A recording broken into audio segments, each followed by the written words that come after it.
HSC পরীক্ষা দিয়ে বর্তমানে বাবার সাথে মাঝে মাঝে একটু টুকটাক কৃষিকাজ করি। রেজাল্টের অপেক্ষায় আছি। রেজাল্ট বের হলে কোনো একটা কোম্পানিতে ঢুকে যাব। মধ্যবিত্ত পরিবারের ছেলেদের কষ্টটা একটু বেশি।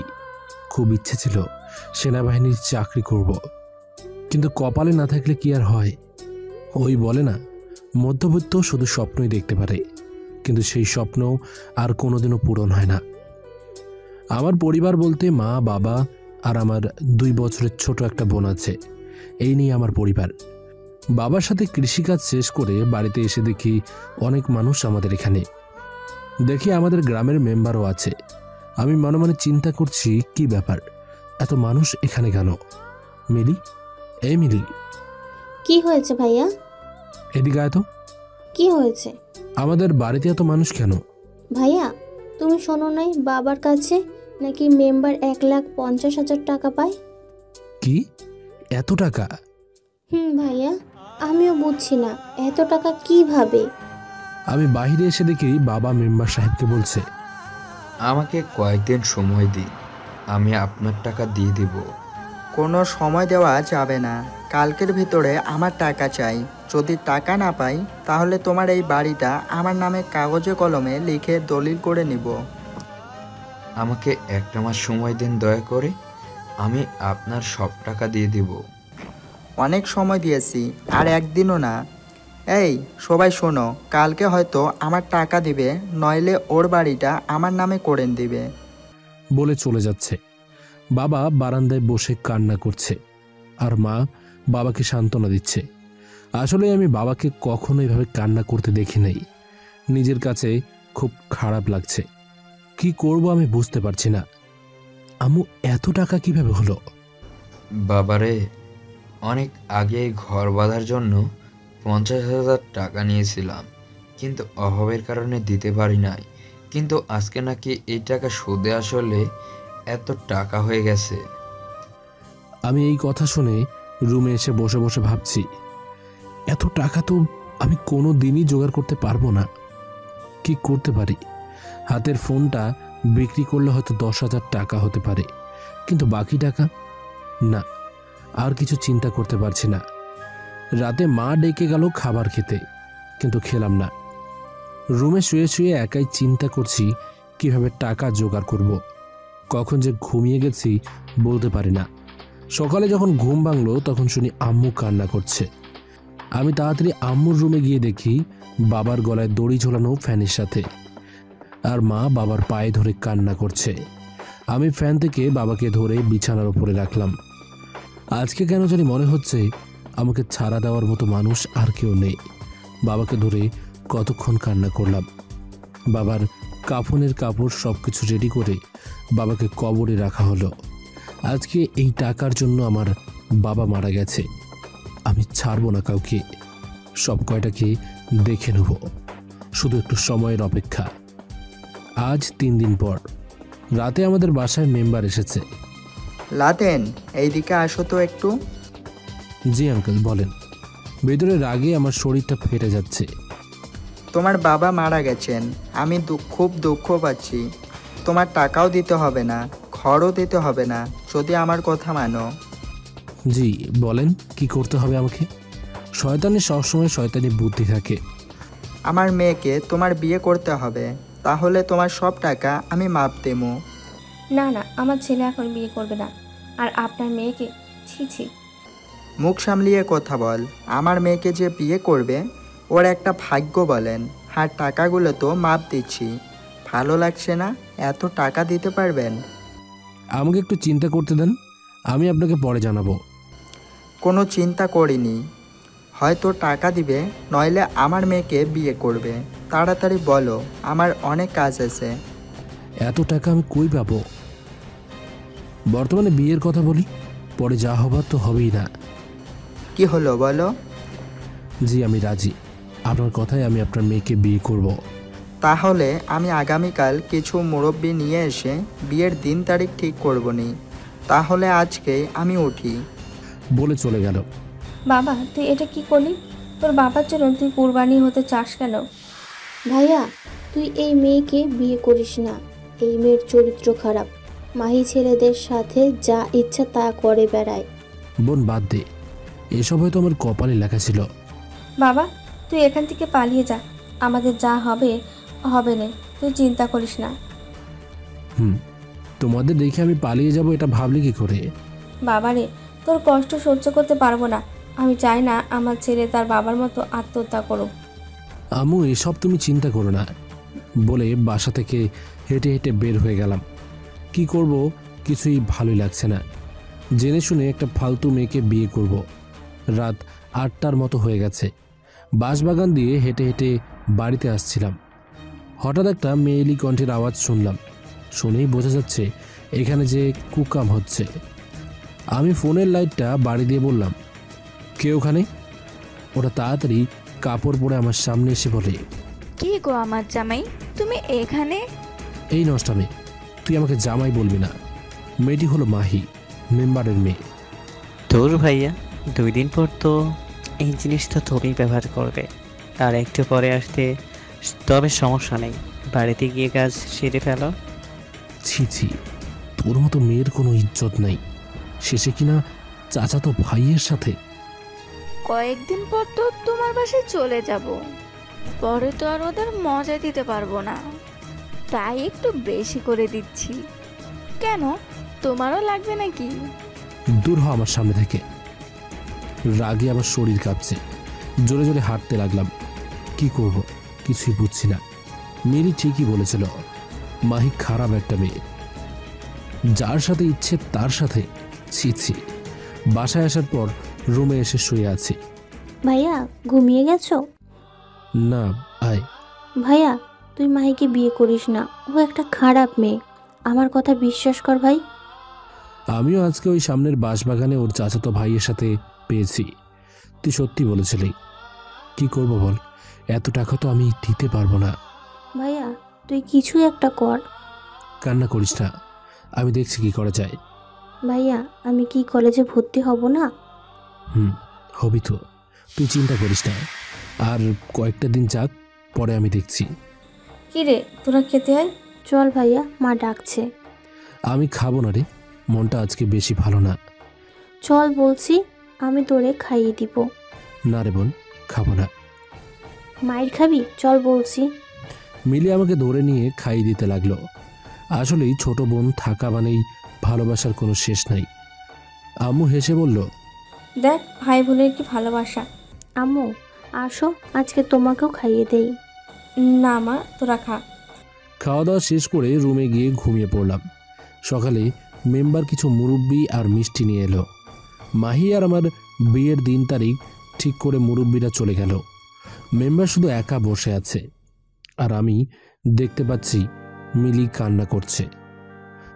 কি করব, আমার তো কেউ আর নেই যে আমাকে টাকা দিয়ে সাহায্য করবে। কেউ যে নেই আমার পাশে।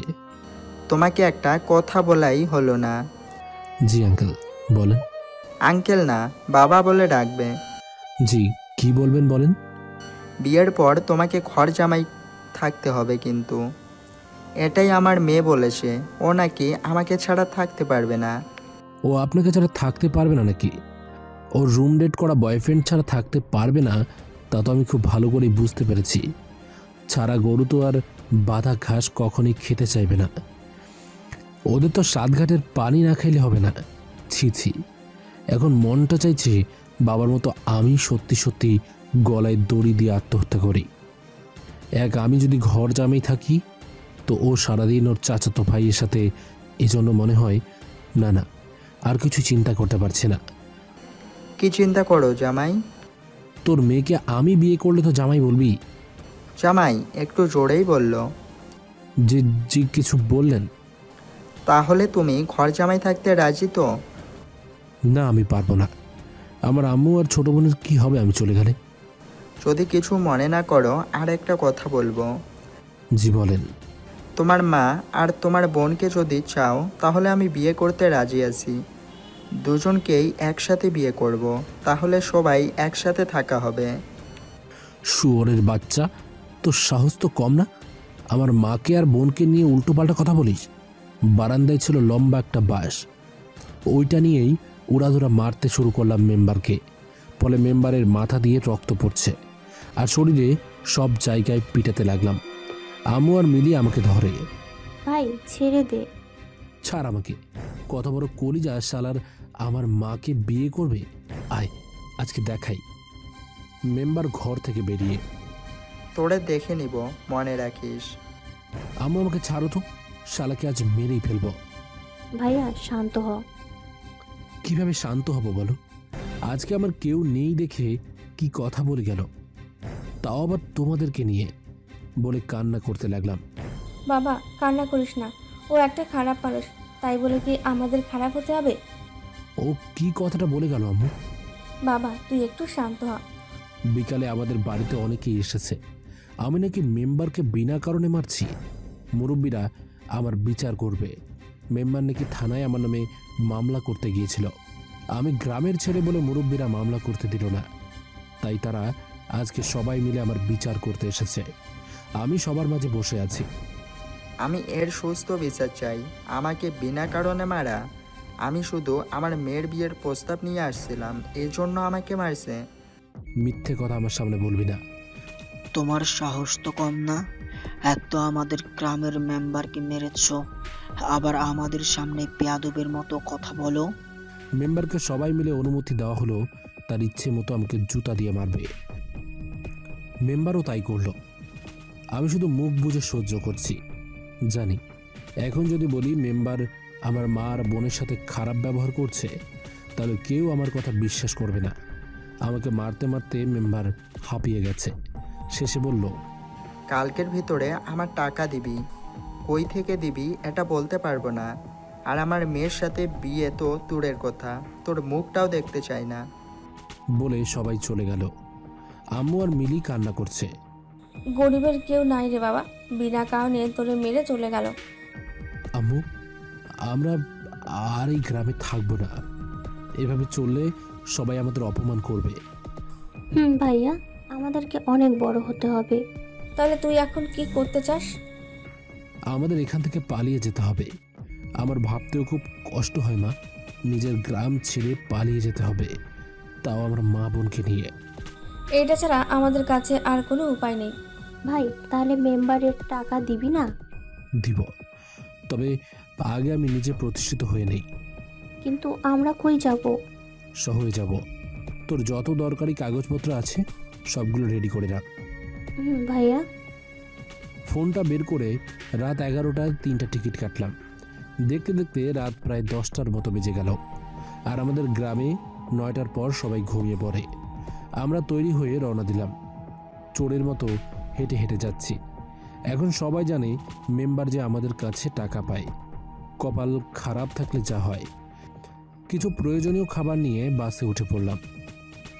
মা আর বোন সামনে বসছে, আমি পিছনে। আমার সাথে একজন মুরব্বি বসছে। তা বাবা তুমি কই যাবে? জি আঙ্কেল, ঢাকায়। আপনি? আমিও ঢাকায় যাব। তা ঢাকায় কিসের চাকরি করো তুমি? কিছু করিনি আঙ্কেল। আর কার কাছে যাব কি করব কিছু এখনো জানি না। মানে কি বলো, কিছুই বুঝলাম না। না মানে আপনার কাছে বলবো। আমি তোমার বাবার বয়সই বলতে পারো। আসলে হয়েছে কি, তারপর সব বললাম। এই জন্য বাড়ি থেকে পালিয়ে যাচ্ছি।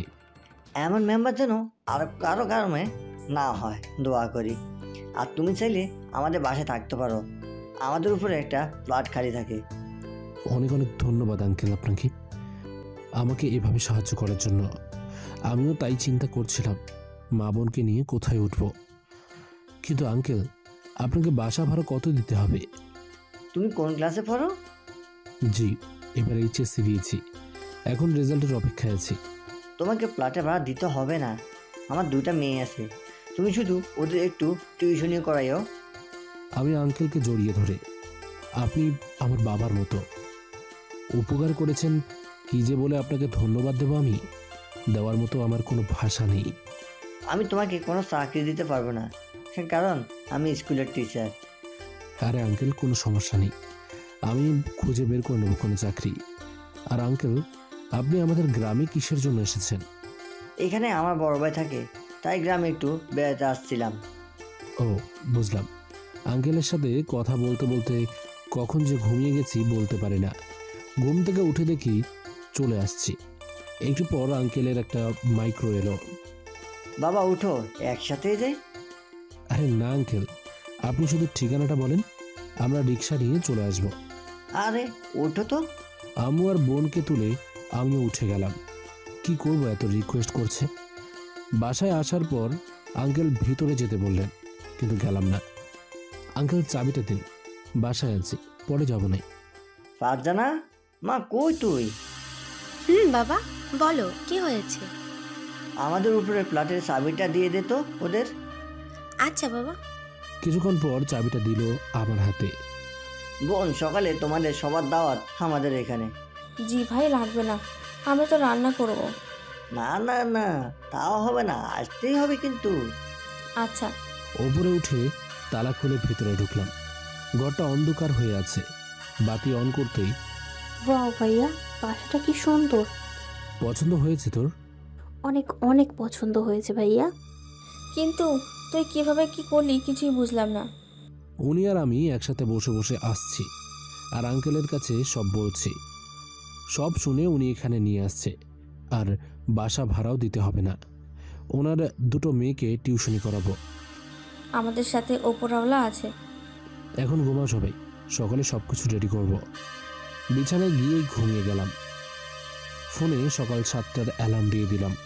যদি হঠাৎ ঘুম থেকে না উঠতে পারি, সকালে ফোনের শব্দে ঘুম ভেঙে গেল। বাসা থেকে যখন বের হব তখন দেখি আঙ্কেল দাঁড়িয়ে আছে। ওই যা বাবা, এত সকাল সকাল? জি আঙ্কেল, একটু বাজার করতে যাব। আমি যাব, আসো তাহলে একসাথেই যাই। আঙ্কেল আর আমি বাজারের উদ্দেশ্যে রওনা দিলাম। আসলে আমার কাছে জমানো 30,000 মতো টাকা ছিল, এগুলো জমা করে রাখছিলাম। তবে বাহিরে আমার কোনো একটা চাকরি করতে হবে, নইলে টাকার সমস্যা হয়ে যাবে। বাজার শেষ করে আবার বাসার উদ্দেশ্যে হাঁটছি। লাদেন, তোমাকে একটা কথা বলতে চাই। জানি তোমার পড়াশোনা অনুযায়ী এটা পড়া ঠিক না। জি আঙ্কেল, বলেন। আমার পরিচিত একজনের দোকানে একটা লোক লাগবে। সকালে আমাকে ফোন করে বলেছে আমি তোমাকে দিতে চাই। আমি মনে করি আপাতত তোমার এই চাকরিটা করা উচিত। অবশ্যই করবো আঙ্কেল, বেতনের কথা হয়েছে। 10,000 টাকা দিবে। চলবে আঙ্কেল। তাহলে আমি কি ফোন করে বলবো? জি বলেন। কালকে থেকে আমি আসব।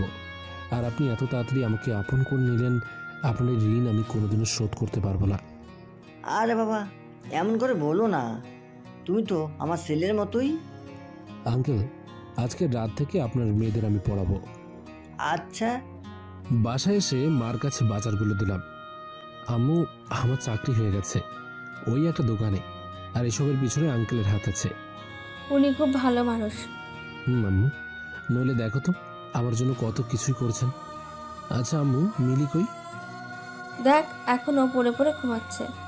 থাক, বেচারি কখনো রাত জাগে নেই, একটু ঘুমাক, ডাক দিও না। অনেক সময় হয়ে গেল আমি বসে বসে ফোন টিপছি। হঠাৎ শুনি কে জানি দরজায় কলিং বেল বাজাচ্ছে। মিলি, দেখ তো কে এসেছে। যাচ্ছি। দেখি একটা মেয়ে এসেছে, তবে অনেক সুন্দর আছে বলতে হবে। কে আপু আপনি? চিনতে পারলাম না। জি, আমার নাম মিতু, আমি বাড়িওয়ালার বড় মেয়ে। আমি মনে মনে চিন্তা করছি, যাক বাবা, এ তো দেখি অনেক বড় মেয়ে, তার মানে ফারজানাকে আর মিতুকে পড়াতে হবে। আপু, আমার নাম মিলি। কি আপু আপু বলছো তুমি? তো আমার বড়। না, আপনি আমার থেকে বড়। তুমি তাহলে কোন ক্লাসে পড়ো? কলেজে ভর্তি হব। আমি এই বছর এসএসসি দিব, সেই হিসেবে তুমি আমার বড়। তাহলে ফ্রেন্ড? অবশ্যই। হাত মিলিয়ে আমি বসে বসে সব দেখছি। আন্টি কই? আম্মু তো ভেতরে রান্না করছে নাকি বলতে পারবো না। তা বললে হবে, আমাদের বাসায় যেতে হবে। তুমি যাও, আমরা আসছি। তুমি কি তুই করে বলবে? আর আমি সবাইকে নিয়ে একসাথে যাব। আচ্ছা, তুই করেই বলবো। ভাইয়া, আম্মুকে ডাক দে। তাহলে এটা কি তোমার ভাই? খুব কিউট তো। চলো আম্মু, সবাইকে নিয়ে নিচে গেলাম। আন্টিকে সালাম দিলাম। আম্মু আন্টির সাথে ভিতরে চলে গেল। আমি আর আঙ্কেল সোফায় বসে কথা বলছি। একটু পর সব রেডি হয়ে গেল, সবাই মিলে খেতে বসলাম। ফারজানা আর মিতু আজ রাত থেকে লাদেন তোমাদের পড়াবে। আচ্ছা বাবা। মিতু আস্তে করে বলল। আমিও তো তাই চাই। হঠাৎ আমার নজর পড়ল টিভিতে। একজন মেয়ে মন্ত্রীকে নিয়ে নিউজ বলছে। মেয়ে মন্ত্রীর পিকটা এত সুন্দর দেখে আমার বুকে কেমন জানি ধুকপুক করছে। এত সুন্দর মেয়ে আমি কখনো দেখি নাই। মনে মনে এক ঘটি ক্রাশ খেলাম মন্ত্রীর ওপর। ফালতু চিন্তা করে লাভ নেই, উনি একজন মন্ত্রী। আমাদের মতো সামান্য মানুষ নিয়ে তিনি চিন্তা করবেন কেন? ও টিভিতে নিউজ দেখো, উনি নতুন মন্ত্রী হয়েছে। তবে কয়েকদিন পর সামনে থেকেই দেখতে পারবে ফারজানাদের স্কুলে আসবে। এত অল্প বয়সে মন্ত্রী, বিষয় বুঝলাম না। যারা এইসবের পিছনে লেগে থাকে তাদেরই হয়। বড় কথা হলো তুমি যেটা করতে চাও সেটার পিছনে তোমার সময় দিতেই হবে। আঙ্কেল ঠিক কথা বলেছেন। খাবার খেয়ে বাসায় চলে এলাম। মিলি, এদিকে আয় তো। বল ভাইয়া। মিতুর সাথে কথা বলে দেখিস তো কোন কলেজে ভর্তি হলে তোর ভালো হবে। আচ্ছা ভাইয়া। রাতে পড়াতে আঙ্কেলের বাসায় গেলাম। কলিং বেল বাজাতেই আন্টি দরজা খুলে দিল। আসছে তুমি বাবা? জি আন্টি। ওইদিকে যাও, ওদের পড়ার টেবিলে পাবে। আচ্ছা বলে চলে গেলাম। দেখি দুই বোন মিলে ফোনে লুডো খেলছে। আমাকে দেখে তাড়াতাড়ি ফোন রেখে দিল। আসসালামু আলাইকুম স্যার, কেমন আছেন? আমি গিয়ে একটা চেয়ার টেনে বসে। ওয়ালাইকুম সালাম। এই তো আলহামদুলিল্লাহ ভালো। তোমরা কেমন আছো? ভালো স্যার। কি, তুমি কথা বলো না কেন? ভাবছি আপনাকে কি বলে ডাকবো। ভাইয়া বলতে পারো। আমি ভাইয়া বলে ডাকতে পারবো না। তোমার যা খুশি ইচ্ছে তাই দেখো। এখন বলো, তুমি কোন ক্লাসে পড়ো? এই তো স্যার, এই বছর মেট্রিক পরীক্ষা দিব। আচ্ছা ফারজানা, তুমি? আমি পিএইচডি পরীক্ষা দিব। তাহলে তো দুই বোনকে আজকে থেকে ভালো করে পড়তে হবে। স্যার এত পরে কি হবে, শেষে তো। এই চুপ করো, যত সব ফালতু চিন্তা মাথায় রাখো। বই বের করো। আমি ফারজানা আর মিতুকে পড়িয়ে বুঝতে পারলাম তেমন ভালো ছাত্রী নয়। বুঝছেন তো, বড় লোকের মেয়ে, টাকার অভাব নেই। মাস্টার একটার বদলে 5টা রেখে দেবে। আমি বাসায় এসে রাতের ডিনার করে ঘুমিয়ে গেলাম। সকালে রেডি হয়ে দোকানে চলে গেলাম আঙ্কেলের কথা মতো। আমার মতো আরও একটা ছেলে দোকানের কাজ করে। প্রথম দিন তেমন একটা কাজ করার নেই, তবে বুঝতে পারলাম মালিক খুব ভালো মানুষ। আর আমার সাথে যেই ছেলেটা কাজ করে নাম ফাহিম, আমার মতো গ্রাম অঞ্চল থেকে এসেছে। রাতে কাজ শেষ করে যখন বাসায় যাব। তোমার বাসা কোথায়? এই তো সামনে। তোমার? আমার বিপরীত দিকে। ও আচ্ছা, তুমি কি একা থাকো নাকি? না, আমার কিছু ফ্রেন্ডের সাথে থাকি। এই দোকানে কতদিন হলো কাজ করো তুমি? অনেক দিন হয়ে গেছে, তবে মালিক খুব ভালো, এই জন্যে যাই না। আমিও তাই বুঝতে পারলাম। আচ্ছা তাহলে আজকে যাই। বাই। আমিও বাড়ির দিকে রওনা দিলাম। সামনে একটা ফুচকার দোকান দেখতে পেলাম। আমি ফুচকার দোকানে গিয়ে মিলির জন্য ফুচকা কিনে আবার বাসার দিকে যাচ্ছি। তবে আমি দোকানে বেশি রাত থাকি না। আঙ্কেল আগেই বলেছে আমি এত রাত পর্যন্ত থাকতে পারবো না, আমার টিউশনি আছে। সর্বোচ্চ 8টা পর্যন্ত দোকানে থাকি, পরে মিতুদের টিউশনি পড়াই। বাসায় এসে মিলিকে ফুচকা দিয়ে মিতুদের পড়াতে চলে গেলাম। এভাবে চলে গেল 1 সপ্তাহ। আজকে শুক্রবার, তাই সকালে একটু ঘুমিয়ে 9টার দিকে উঠলাম। ফ্রেশ হয়ে নাস্তা করলাম। নাস্তা শেষে সোফায় বসে আছি। ভাইয়া কি করছিস? এই তো রে বোন, বসে আছি। কেন, কিছু বলবি? ভাইয়া। আচ্ছা বল, কি বলবি? মিতুর সাথে আমার কথা হয়েছে। ওদের স্কুলের পাশে একটা কলেজ আছে, খুব ভালো মিতু বলেছে। ওটাতেই ভর্তি হলে খুব ভালো হবে। আর মিতুও পরে এই কলেজেই ভর্তি হবে।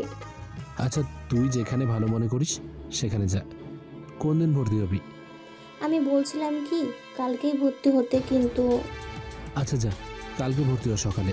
আমার কাছ থেকে টাকা নিস। কিন্তু ভাইয়া তুমি তো এখনো মাসের বেতন পাও নাই। এসব চিন্তা তোর করতে হবে না, তুই শুধু ভালো করে পড়। আচ্ছা ভাইয়া। আরে তোর বুঝি খুব কষ্ট হচ্ছে রে বাবা? আজকে তোর বাবা থাকলে হয়তো এমন হতো না। আরে আম্মু, এসব বাদ দাও তো, যাও।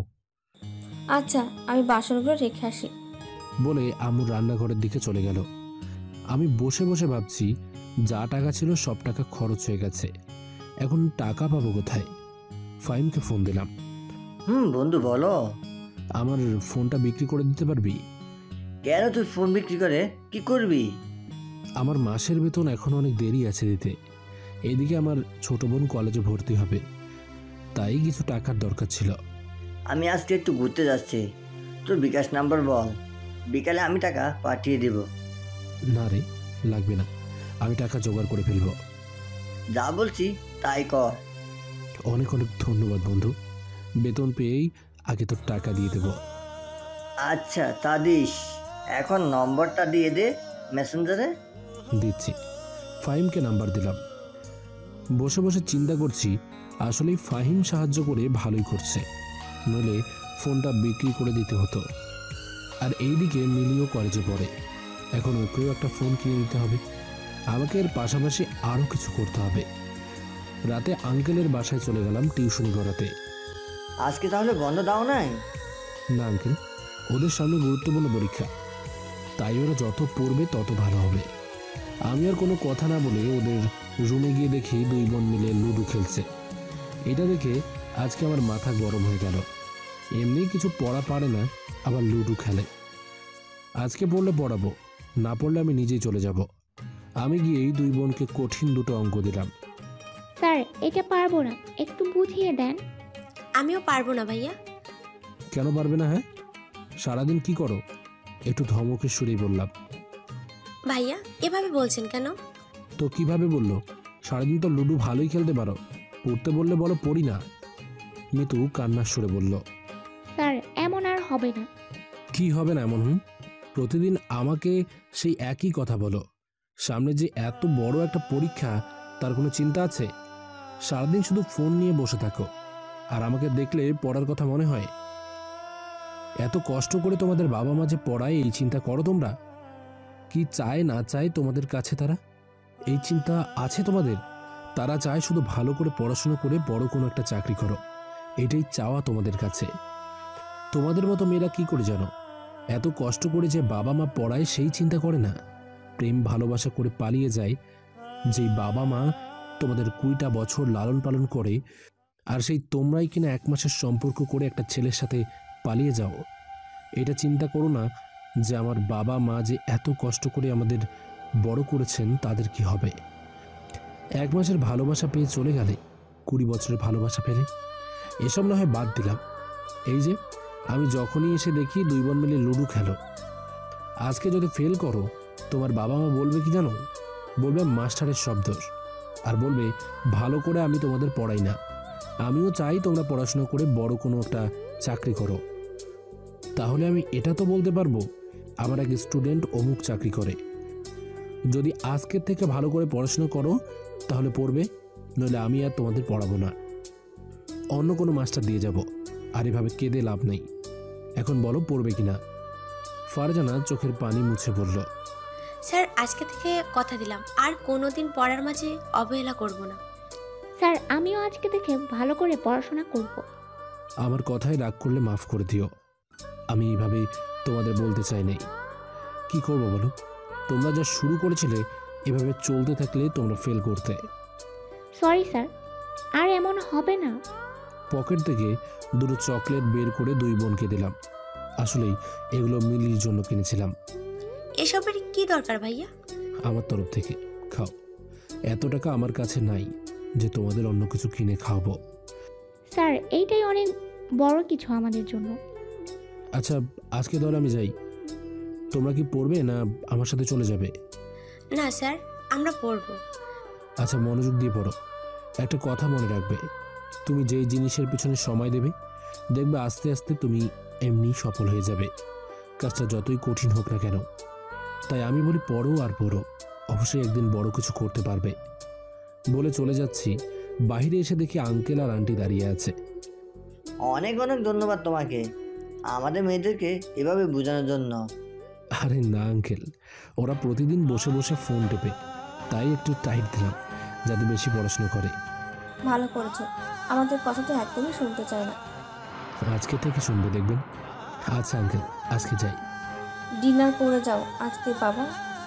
না আন্টি, আম্মু আমার জন্য অপেক্ষা করছে, আমাকে যেতে হবে। আচ্ছা যাও। এভাবে প্রায় অনেক দিন চলে গেল। ফারজানা আর মিতুর মাঝে অনেক পরিবর্তন এসেছে। ওরা এখন শুধু পড়াশোনা নিয়েই বিজি থাকে। আর আমার ছোট বোন প্রতিদিন কলেজে যায়। মিতু এসে আমাদের বাসায় কলিং বেল বাজালো। মিতু যে, চল ছাদে যাবো। আচ্ছা চল। ছাদে আসার পর এখন বল তোর কি অবস্থা? আমরা তো খুব ভালো। তোর আর আজকাল পড়াশোনায় খুব মনোযোগ দিলি। স্যার বলছে পরে আমাদের অনেক বড় কিছু করতে হবে। ভালো, কিন্তু স্যারের প্রতি এত ভক্তি কেন? তোরে বলা যায়, যদিও তোর ভাই। তোর কথা কিছুই বুঝলাম না, প্রথম থেকে বল। আসলেই আমি না তোর ভাইয়ের প্রেমে পড়ছি। এত কিউট তোর ভাই, প্রথম দেখায় আমার খুব পছন্দ হয়ে গেছে। আর ওই দিন যেই কথাগুলো বললো আমি তো শুনে আরো বেশি ক্রাশ খেয়ে গেছি। এখন তোর ভাইকে আমি নিজের স্বামী মনে করি। তুই এসব কি বলিস? আমার ভাইয়ের প্রেমে পড়েছিস? আর তুই আমাকে ভাবি বলবি, ভাবি। দেখ মিথু, আমার ভাই এসব একদম পছন্দ করে না। যদি জানতে পারে তোরে কিন্তু আর পড়াবে না। আমি জানাতে যাব কেন? তোর ভাইয়ের মন জয় করতে চেষ্টা করব। আর তুই একটু আমার বিষয় দেখিস না। আমি পারবো না, ভাইয়াকে এমনিতেই আমি অনেক ভয় পাই। আমি না তোর ভাবি। দেখ, মাথা খারাপ করবি না, ভাইয়া এমনিই অনেক টেনশনে থাকে। তুই না আমার বেস্টু, আমাকে সাহায্য করবি না? আচ্ছা আমি দেখবো নে। আচ্ছা শোন, আগামীকাল আমাদের স্কুলে মন্ত্রী আসবে, তুই কিন্তু আমাদের সাথে যাবি। কে কে যাবে? আমি, ফারজানা, তুই, বাবা আর তোর ভাই। ভাইয়াকে বলেছিস? না, রাতে বলবো। আচ্ছা বলে দেখিস যাই কি না। আমি দোকান থেকে এসে রাতে পড়াতে চলে গেলাম। সব পড়া শিখছো তো? জি স্যার। তাহলে আজকে নতুন পড়া পড়াই। স্যার, আপনার সাথে আমাদের কিছু কথা ছিল। বলো, কি বলবে? আগামীকাল আমাদের স্কুলে মন্ত্রী আসবে, আপনাকে কিন্তু আমাদের সাথে যেতে হবে। জীবনে কোনো মেয়েকে দেখে তো ভালোই লাগে নাই। টিভিতে একবার দেখেই মন্ত্রীর ওপর ক্রাশ খেয়ে গেছি। আর বাস্তবে না জানি কি হয়। আমার সাথে এমন হলো কেন? তাও আবার একটা মন্ত্রীর ওপর। সাধারণ কোনো মেয়ের ওপর ক্রাশ খাইতাম, তাহলে হয়তো আমার ভালোবাসা সফল হতো। কি চিন্তা করেন স্যার? তোমাদের স্যার যাবে বলতে হবে না। আর আঙ্কেল, আপনি যে? আমি ওই কথা বলতে আসছিলাম। কিন্তু আঙ্কেল, আমাকে যে দোকানে যেতে হবে। একদিন না গেছে কিছু হবে না, আমি বলবো না। আচ্ছা আঙ্কেল। মিলিদের কিছুক্ষণ পড়িয়ে চলে গেলাম। সকালে রেডি হয়ে সবার সাথে রওনা দিলাম। স্কুলে গিয়ে দেখি খুব সুন্দর করে সবকিছু সাজানো হয়েছে। বুঝেনি তো, মন্ত্রী আসবে বলে কথা। জানো, আমার সাথে আসো। কি বললি? স্যার বলছি। ও তাই বলো। মিলি আস্তে করে মিতুকে বলল। এই কি বলিস এসব? আমার স্বামীকে আমি যা পারি বলবো, তোর কি? তোর বাবা আছে সামনে, ভয় হয় না? ভয় পেলে ভালোবাসা হয় না। বোন তুই চুপ কর। কি ফুসফুস করিস তোরা? কিছু না ভাইয়া। আমাদের সবার সামনে নিয়ে গিয়ে আঙ্কেল বসালো। আসলে আঙ্কেল এই স্কুলের শিক্ষক। আমি কি ওই পাশে বসি স্যারদের সাথে? তোমরা এখানে থাকো। আচ্ছা আঙ্কেল, যান। আমার দুই পাশে মিতু আর ফারজানা বসে, আর মিতুর সাথে মিলি। কে মিতু? তোমাদের মন্ত্রীর তো এখন খবর নেই। আচ্ছা, ওনার নামটা কি? ওনার নাম সুমাইয়া। ওই তো উনি এসে গেছে। অনেকগুলো গাড়ি এসেছে, বুঝতে পারলাম সবগুলো মন্ত্রীর বডিগার্ড হিসেবে এসেছে। সবাই ফুল দিয়ে বরণ করছে, যার কারণে মন্ত্রীর চেহারা দেখা যাচ্ছে না। মন্ত্রী যখন মঞ্চে উঠল দেখে তো আমি আবার নতুন করে ক্রাশ খেলাম। এত সুন্দর মানুষ কিভাবে হয়? আমার চোখগুলো মনে হচ্ছে জ্বলে যাচ্ছে। বুঝলাম না এটা কেন হচ্ছে। আমি তাও মন্ত্রীর দিকে এক দৃষ্টিতে তাকিয়ে আছি। হঠাৎ মনে পড়লো আমার পাশে তো আমার বোন আর ছাত্রী আছে। তাই তাড়াতাড়ি মাথাটা নিচু করলাম। আমার শুধু এখন সুমাইয়াকে দেখতে ইচ্ছে করছে। দেখছেন, মন্ত্রীর নাম ধরেও বলে ফেলছি। কি করব বলেন? এত সুন্দর দেখতে। কখন যে কি বলছি বলতেই পারি না। কি করা যায়? মন্ত্রীর দিকে যদি এভাবে তাকিয়ে থাকি তাহলে শুধু দেখতেই থাকবো। পরে আমার কোনো হুঁশ থাকবে না। পরে বোন আর মিতুরা বলবে ক্রাশ খেয়েছে। এই তো মনে পড়ছে, লাইভ দেখবো এখান থেকে। তাহলেই তো হয়। ফোনটা অন করে লাইভ দেখতে লাগলাম। আপনারা অবাক হচ্ছেন তাই তো? মন্ত্রীকে সামনে রেখে লাইভ দেখছি কেন? আসলে সুমাইয়া অনেক সুন্দর, আর বাস্তবে যদি তাকিয়ে থাকি তাহলে সহ্য করতে পারবো না। ইস, ফোনেই কি সুন্দর লাগছে! মনে হচ্ছে যেন এই পরী শুধু আমার জন্যই তৈরি হয়েছে। সবাই ভাষণ দিচ্ছে, কিন্তু কে কি বলছে সেই দিকে আমার খেয়াল নেই। আমি শুধু সুমাইয়ার দিকেই তাকিয়ে আছি। ইস, একবার যদি একটা সুযোগ পাইতাম, ওকে বিয়ে করতাম। কিন্তু তিনি তো আবার মন্ত্রী, তার কাছেই যেতে পারবো না। স্যার, আপনি সামনে দেখুন, আর আপনি এখানে বসে থেকে এখানে এই অনুষ্ঠানে লাইভ দেখছেন কেন বুঝছি না। আমার মনে হয় স্যার এর মাথায় সমস্যা হয়েছে। এই, তোমরা চুপ করে অনুষ্ঠান দেখো, এত কথা বলো না। ভাইয়া, সামনে বসে ফোনের দিকে তাকিয়ে আছিস, সবাই কি বলবে? তোদের কথা শেষ হলে চুপ করে বসে থাক, আর আমাকে তোর শিক্ষা দিতে হবে না। বলতেই ওরা চুপ হয়ে গেল। এখন সুমাইয়া ভাষণ দিচ্ছে। ওয়াও, ওর কণ্ঠটা তো সেই সুন্দর। ধুর, আমি এসব কি চিন্তা করছি? আমি কই আর ও কই। আমি বামন হয়ে চাঁদে হাত বাড়াতে চাচ্ছি, তা তো কোনোদিনও হবে না। থাক, প্রথম ভালোবাসা, হয়তো দূর থেকেই ভালোবেসে যাব।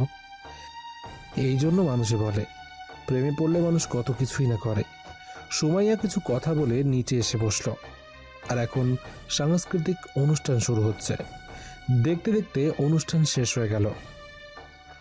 সুমাইয়ার সাথে অনেকে দৌড়ে গিয়ে পিক তুলতে চেয়েছে, কিন্তু ওর বডিগার্ডরা আটকে ফেলেছে সবাইকে। আমার এই দিকে খুব ভালো লাগলো। ও একটা মেয়ে মন্ত্রী, নইলে ছেলেরা কি না কি করে ফেলতো শুধু পিক তুলে। মন্ত্রী চলে গেল গাড়ি দিয়ে। আমিও যেই সিট থেকে উঠতে চাইছি। ভাইয়া দাঁড়াও, সবাই যাক আগে, নইলে ঝামেলা হয়ে যাবে। ঠিক বলছিস। সবাই যাওয়ার পর আমরাও যাওয়ার জন্য উঠলাম। লাদেন, আরে লাদেন দাঁড়া। আরে ফাহিম, যে তুইও এখানে আসছিস? কিন্তু তুই এখানে আসিস আমাকে বলবি না? ভাইয়া, উনি কে? আমার ফ্রেন্ড মিলি। তুই মিতুদের সাথে চলে যা, আমি একটু পর আসছি। কেন ভাইয়া, কি করবেন? এই তো, ওর সাথে একটু কথা বলে আসছি। চল সবাই। ওদের তো চিনলাম না। একজন আমার বোন, আর বাকি দুজন আমার ছাত্রী। আচ্ছা, তাই বল। আমি তো মনে করেছিলাম তুই জিএফ নিয়ে আসছিস। ধুর, কি যে বলিস না। আমার আবার গার্লফ্রেন্ড, যেই না চেহারা খুত্তা দেয় না পাহারা। মামা, কি যে বলিস না তুই। আর তুই কিন্তু অনেক কিউট। বল, আরো বেশি করে বল। যদি এই কথাটা একটা মেয়ে বলতো তাহলে বিশ্বাস করতে পারতাম। দেখিস, তোর প্রেমে অনেকেই পড়বে। সেটা আমি মরে যাওয়ার পর। আচ্ছা, তুই এখানে কেন এসেছিস? তোর কাছে বলা যায়, তবে তুই কাউকে বলবি না কিন্তু। তুই ছাড়া এখন আমি কারোর সাথে পরিচিত হতে পারি নাই।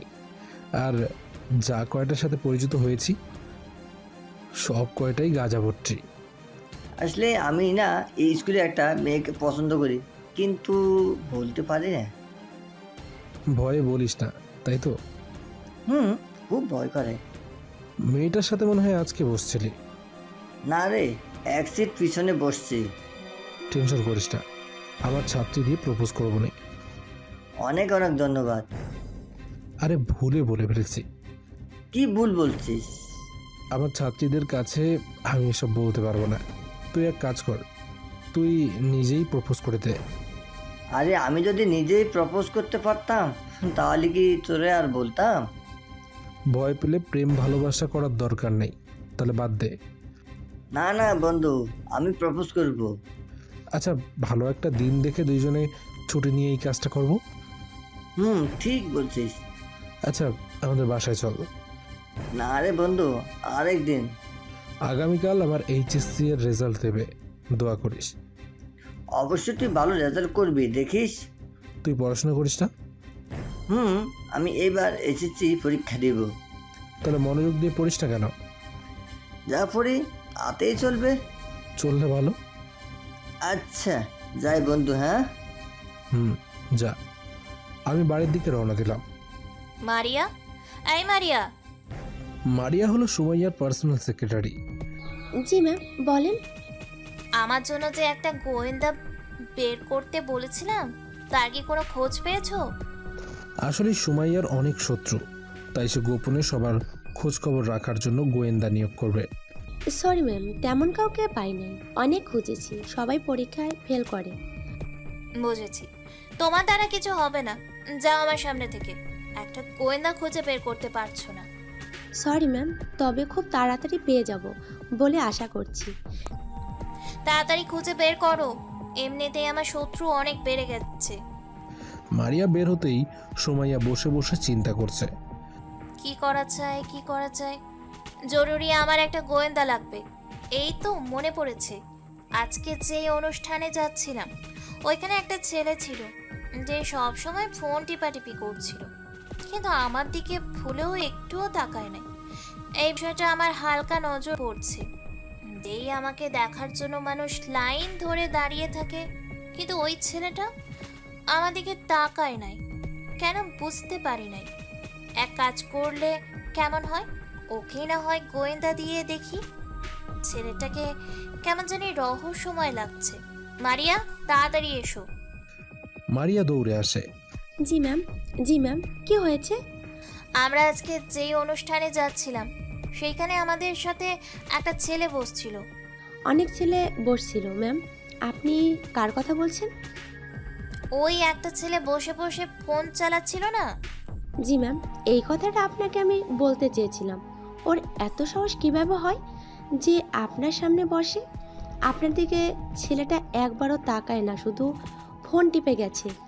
আমি এই বিষয়টা খেয়াল করেছি, আপনাকে আমি বলতে চেয়েছিলাম, কিন্তু আমি মনে করেছি এই ছোট বিষয়ে আপনি নাক গলাবেন না, তাই বলি নাই। কিন্তু হঠাৎ ওই ছেলেটাকে খুঁজে বের করো। কেন ম্যাম? এত কথা বলতে বলছি, তোমাকে যা করতে বলছি তাই করো। জি ম্যাম, কালকের ভেতরেই খুঁজে বের করব, যত তাড়াতাড়ি সম্ভব। জি ম্যাম। ঘুম থেকে মার ডাকে উঠলাম। কিরে লাদেন, সে অনুষ্ঠান থেকে এসে কোনো খাবার খেলি না? আম্মু খিদে নাই তো। ভাত দেওয়া টেবিলে, আমি বলছি। আচ্ছা আম্মু, যাও, আসছি। ফ্রেশ হয়ে খাবার খেলাম। যাই, এখন একটু ছাদ থেকে ঘুরে আসি। আস্তে আস্তে সিঁড়ি বেয়ে ছাদে উঠলাম। ওয়াও, ছাদের পরিবেশটা তো আসলে অনেক সুন্দর। এক সাইড দিয়ে ফুলের বাগান, আর হাওয়াটা তো দারুণ লাগছে। প্রতিদিন এখানে আসতে হবে, মগার সময়ও তো নাই। কি করেন স্যার? ও মিতু আমার পাশে দাঁড়িয়ে। জি স্যার। এই যেখানে সেখানে স্যার বলবে না। তাহলে লাদেন বলে ডাকি? দেখো, আমি তোমার থেকে বড়, আর আমাকে ভাইয়া বলে ডাকতে পারো। আমি ভাইটাই বলতে পারবো না। তাহলে কি বলবে? জামাই বলি। এই কি বললে? একটু জোরে বলো। লাদেন যা বলবো। ও, এটা আবার কি নাম? লাদেন যা? লাদেন যা মানে লাদেন ভাইজান। ও আচ্ছা, তাই বলো। আপনি এত বোকা, যা মানে জানো। তা তোমার পরীক্ষার প্রস্তুতি কেমন? ধুর স্যার, এসব বাদ দেন। আপনাকে একটা কথা বলতে পারি যদি অনুমতি দেন? বলো, কি বলবে? মাইন্ড করতে পারবেন না কিন্তু। আচ্ছা বলো, মাইন্ড করবো না। আপনার কি গার্লফ্রেন্ড আছে স্যার? তুমি এসব জেনে কি করবে? আমি না আপনার স্টুডেন্ট, আপনার সম্পর্কে আমি কি কিছু জানতে পারি না? তাই বলে এসব কেউ জিজ্ঞেস করে? আমি করি স্যার, এখন বলেন প্লিজ প্লিজ। এত করে যেহেতু বলছো, তাহলে শোনো, আমার কোনো গার্লফ্রেন্ড নেই। সত্যি স্যার? ইয়াহু। একটু খুশি হয়ে বলল। আমার গার্লফ্রেন্ড নাই দেখে তোমার খুশি হওয়ার কারণ কি বুঝতে পারলাম না। আপনি তো আমার ভালোবাসা, আপনার গার্লফ্রেন্ড নাই তো আমার লাইন ক্লিয়ার। এই মিতু, কি চিন্তা করো? আচ্ছা স্যার, আমাকে সুন্দর লাগছে না? আসলে এতক্ষণ খেয়াল করি নাই যে মিতু শাড়ি পরে আসছে। এক কথায় অসাধারণ লাগছে তোমাকে। অসাধারণ বললেই হলো? এটা বলতে পারেন না তোমাকে আমার বইয়ের মতো লাগছে? ধন্যবাদ স্যার। আগে তো বলছিলে স্যার ডাকবে না, এখন আবার স্যার ডাকছো? আমি যখন খুশি যা পারি তাই ডাকবো। তোমার সাথে এত কথা বলতে পারবো না। স্যার, আমি কিছু প্রশ্নের উত্তর জানতে চাই। তোমার মুখ দিয়েই আমি আই লাভ ইউ বের করবো, দেখো। বলো, কি জানতে চাও? আচ্ছা স্যার, আইভি থেকে ভি বাদ দিলে কি থাকে? এটা তো খুব সিম্পল, আই থাকে। লাভ এরিয়া থেকে এরিয়া বাদ দিলে কি থাকে? লাভ থাকে। আর ইউরোপ থেকে রোপ বাদ দিলে কি থাকে? ইউ থাকে। এখন বাদ দিয়ে যে শব্দগুলো ছিল সেগুলো প্রথম থেকে বলেন তো, দেখি আপনার মনে আছে কিনা। ওই প্রথম শব্দ আই, তারপর লাভ, পরে ইউ, সব মিলিয়ে I love you. I love you too লাদেনজা। এই কী সব উল্টোপাল্টা প্রশ্ন করছো? আবার বলো আই লাভ ইউ টু, এসবের মানে কি? পিচ্ছি মেয়ে, এখনো মুখ টিপে দিলে দুধ পড়বে, সে আসছে উল্টোপাল্টা কথা বলতে। দেখো স্যার, আমি একদম পিচ্ছি না। পিচ্ছি বলে আবার পিচ্ছি না? এখনো তো দুধের দাঁত পড়ে নাই। দেখুন দেখুন তো পড়ে নাই কিনা। বলে মুখটা এগিয়ে আমার সামনে নিয়ে এলো একদম কাছে। মিতুর এই ব্যবহারে আমি অবাক হয়ে গেলাম। আর মিতুর মুখ একদম আমার মুখের সামনে। কেউ দেখলে মনে করবে আমরা অন্য কিছু করছি। কি করিস আপু তোরা? ফারজানার কথা শুনেই মিতু আমার কাছ থেকে দূরে সরে গেল। আসলে আমার চোখে কি জানি পড়ছিল, এটা স্যারকে দেখাতে ছিলাম। কি ব্যাপার, মিথ্যে বললে কেন? আর মিতুর ব্যবহার তো আমি কিছুই বুঝতে পারছি না। মিতু আমার কাছে কি চায়? ধুর, এসব চিন্তা করে আমার লাভ নেই। আমি যাই, তোমরা দুই বোন মিলে কথা বলো। স্যার আপনি একটু থাকেন, একটু আড্ডা দেই। না, আমার কাজ আছে বলে নিচে চলে গেলাম। আপু মিথ্যা বলবি না, তুমি স্যারের সাথে কি করছিলি? তোরে মিথ্যা বলবো কেন, সত্যি আমার চোখে কি জানি পড়ছিল। চোখে কিছু পড়লে চোখ লাল হয়ে থাকবে, কিন্তু তোর চোখ তো কিছুই হয় নাই, দেখে বোঝা যাচ্ছে। এই রে, ধরা খেয়ে গেলাম। আরে না, হয়েছে কি? দেখ আপু, সত্যি কথা বল, আমি মিথ্যা একদম পছন্দ করি না। আমি না স্যারকে ভালোবেসে ফেলেছি। কি বলিস, তোর মাথা খারাপ হয়ে গেছে? সত্যি আমি স্যারের প্রেমে পড়ছি। কিন্তু ভাইয়া মেনে নিবে তোকে? এজন্যই তো এত কিছু করছি, ওর মন পাওয়ার জন্য। দুলাভাই খুব কিউট। আচ্ছা নিচে চল, অনেকক্ষণ এখানে দাঁড়িয়ে আছি, আর ভালো লাগছে না। আমি থাকলে ভালো লাগবে কিভাবে? স্যার থাকলে ঠিকই ভালো লাগতো। লাদেন, লাদেন, এই লাদেন। আম্মু তো ডাকছো কেন? তোর রেজাল্টের খবর কি? কালকে দেব। রেজাল্ট পাওয়ার পর কি কোথাও ভর্তি হবি? দেখি আম্মু, চিন্তা ভাবনা করে। রাতে মিতুদের পড়াতে চলে গেলাম। প্রতিদিনের মতো পড়াচ্ছি। মিতু আজকে আমার সামনে বসেছে আর ফারজানাটা সাইডে। হঠাৎ আমার পায়ে কে জানি পা দিয়ে ঘষছে। আমি ফারজানার দিকে তাকিয়ে দেখি মনোযোগ দিয়ে পড়ছে, মিতুও মনোযোগ দিয়ে পড়ছে। তাদের এসবে কোনো খেয়ালই নেই, কিন্তু আমার পা ঘষছে কে? এখন আমার ভীষণ রাগ হচ্ছে। ঘষতে ঘষতে একেবারে আমার প্যান্টের ভিতরে পা নিয়ে যাচ্ছে। রাগে আমার মুখ লাল হয়ে যাচ্ছে। এত বড় সাহস কার হলো? নিচেও আবার তাকাতে পারছি না। এই তোমরা দুই বোন বলো তো, একটা মানুষের শরীরে কটা পা থাকে? রাগে কথাটা বললাম। এইটা বলতেই পাটাকে সরিয়ে ফেলল। হঠাৎ এই প্রশ্ন করছেন কেন স্যার? যা বলতে বলেছি তাই বলো। কেন স্যার, একটা মানুষের শরীরে তো দুটা পা থাকে। আর দুইটা মানুষের শরীরে মোট কয়টা পা থাকে? চারটা পা। একটা পা মনে করো আমি কেটে ফেলছি, এখন কয়টা পা থাকবে? স্যার দুইটা পা থেকে একটা পা কেটে ফেলেন, একটা পা থাকবে, তাই না আপু? ইয়ে মানে স্যার। এখন মনোযোগ দিয়ে পড়ো, আর এইসব যাতে না হয়। স্যার আমি একটু আসছি। কোথায় যাবে পড়া রেখে? স্যার ভিতর থেকে যাবো আর আসবো। আচ্ছা যাও। একটু পর মিতু হাতে করে কি জানি নিয়ে আসলো। স্যার নেন, এটা আপনার জন্য, আমি রান্না করেছি। কি রান্না করেছো? Sir noodles. খেতে পারবো তো? স্যার আপনি কি মনে করছেন আমি রান্না করতে পারি না? আচ্ছা দাও। তোমরা খাবে না? আমরা অনেক খাইছি স্যার, এখন আপনি খান। খেয়ে বুঝতে পারলাম অনেক ভালো হয়েছে। ভালো হয়েছে স্যার। অনেক অনেক ভালো হয়েছে। তুমি তো দেখি খুব সুন্দর রান্না করতে পারো। বিয়েটা করেন, আরো ভালো করে রান্না করব। কিসের বিয়ে? আরে স্যার বলছিলাম এই নুডলস তো বিয়ে বাড়িতে রান্না করে, তাই না? বিয়ে বাড়িতে নুডলস রান্না করে? তোমাকে কে বলেছে? তাহলে কি রান্না করে? যাক বাবা, শুনে নাই তাহলে। তোমার বাবাকে জিজ্ঞেস করিও, বলবে না। আর তোমার ব্যবহার আমি ঠিক বুঝি না, আস্তে আস্তে কেমন জানি হয়ে যাচ্ছ তুমি। কেন স্যার, কি করেছি আমি? এত কথা বলতে পারবো না, আজকে আসি, বাই। আমি চলে গেলাম বাসায়। কি রে আপু, তুই তো আজকে ধরা খেয়ে গিয়েছিলি। আর স্যার এমন অদ্ভুত প্রশ্ন করছিল কেন? আমি পা দিয়ে ঘষছিলাম। ও এজন্যই?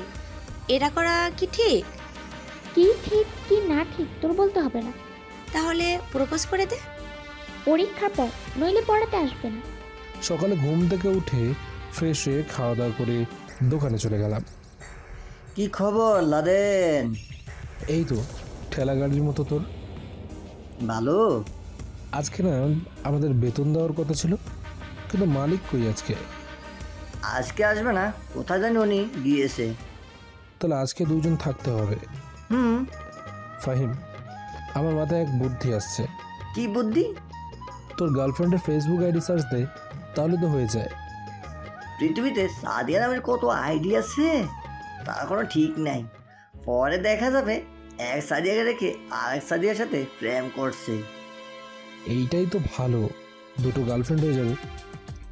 এত গার্লফ্রেন্ড দিয়ে আমি কি করবো বেটা? পারলে তুই কর। না ভাই, দরকার নেই। কথা বলি আর সদাই বিক্রি করি। দেখতে দেখতে 12টা বেজে গেল।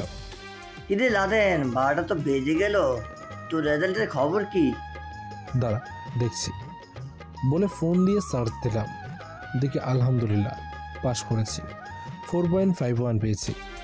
কি খুশি মনে হচ্ছে? অবশ্যই অনেক খুশি, 4.51 পেয়েছি। তাহলে তো খুব ভালো। মিষ্টি খাওয়া? বেঁচে থাকলে খাবি। নে। বাড়িতে যাবি না? না রে, আজকে এমনি মালিক আসে নাই, তোরে একা রেখে কিভাবে যাই বল? যা, সমস্যা নেই, আমি একা পারবো। আরে থাক, তোরে কষ্ট দিয়ে লাভ নেই বলে কাজ করতে লাগলাম।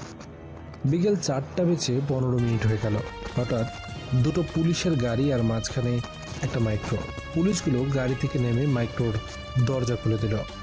লাদেন, এইটা সেদিনে মেয়েটা না? তাই তো আমার মনে হচ্ছে। মন্ত্রীর সাথে যে মেয়েটা ছিল সেই মেয়েটাই তো। এই সেই মেয়ে মন্ত্রীর সাথে ছিল। কিন্তু এই মেয়ে এখানে কি করে? তুই কি কোনো অপরাধ করেছিস? আরে বেডা, আমি আবার কি করব?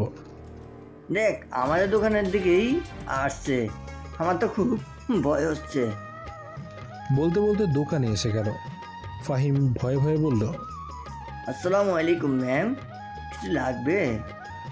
ওয়ালাইকুম আসসালাম। লাগবে দেখেই তো আসছি, সাথে পুলিশ দাঁড়িয়ে আছে। জি ম্যাম, কি লাগবে বলেন, আমরা দেওয়ার চেষ্টা করব। তোরে লাগবে, চল।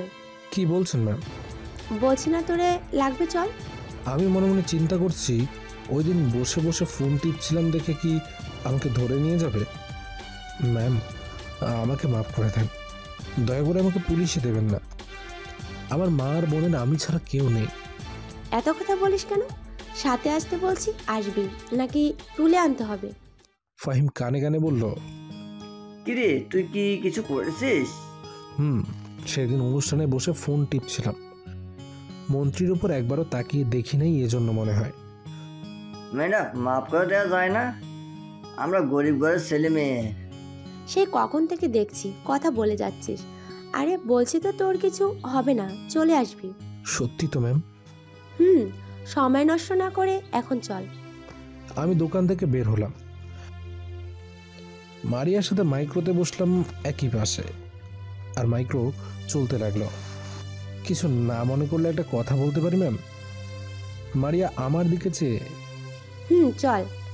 আমাকে কোথায় নিয়ে যাচ্ছেন ম্যাম? ম্যাডাম বলেছে তোরে নিয়ে যেতে।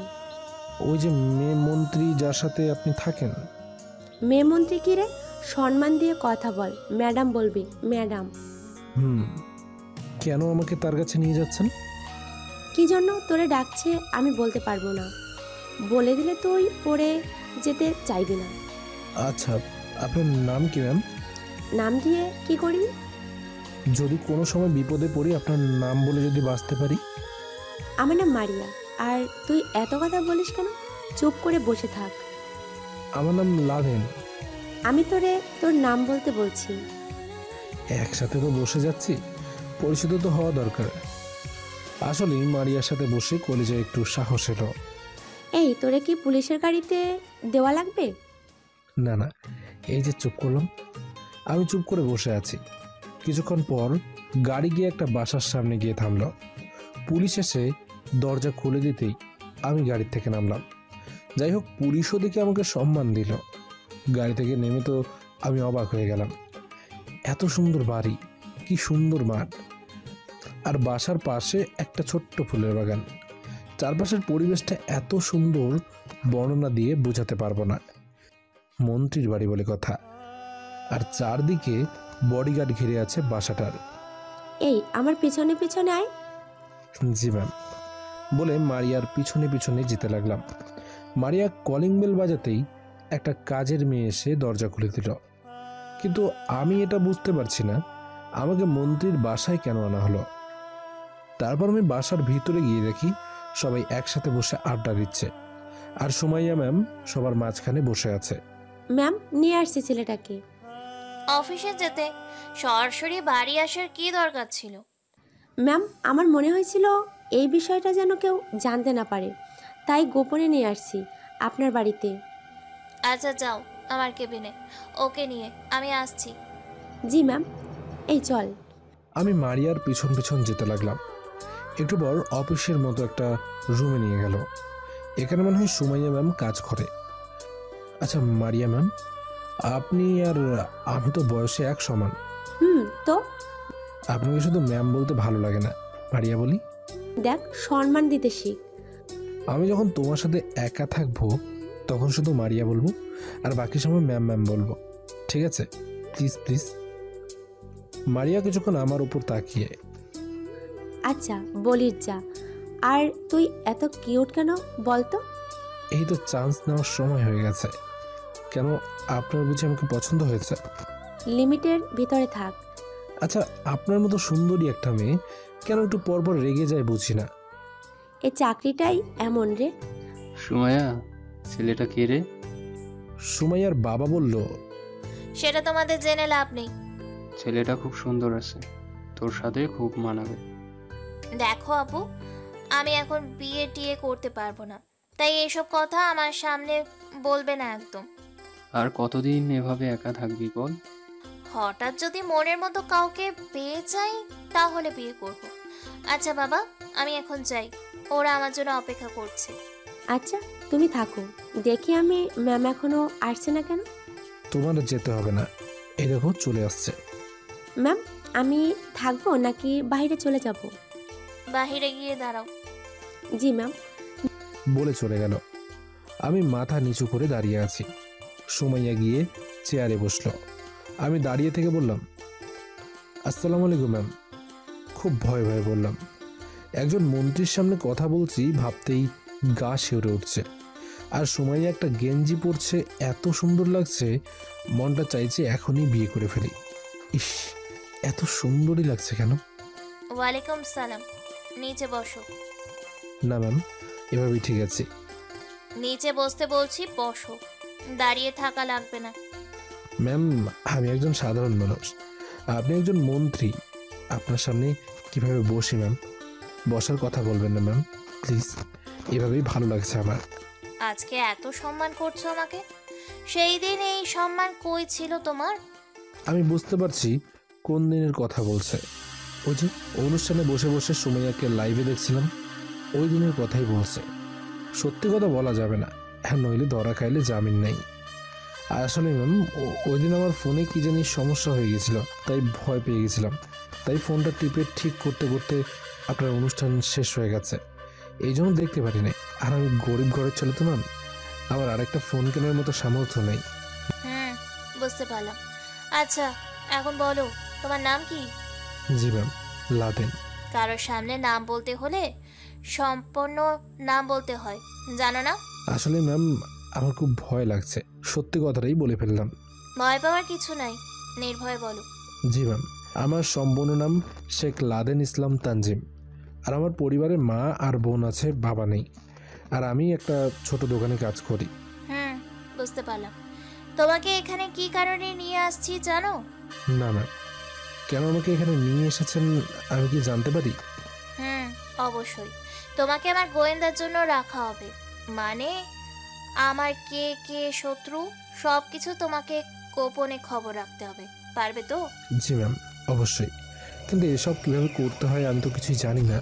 সব তোমাকে শিখিয়ে দেওয়া হবে, আর কেউ যাতে বুঝতে না পারে তুমি আমার জন্য কাজ করছো। জি ম্যাম, তবে আমি কি দোকানের চাকরি ছেড়ে দেব? অবশ্যই। আচ্ছা ম্যাম। টাকা নিয়ে চিন্তা করো না, 50,000 টাকা মাসে তোমাকে দেওয়া হবে।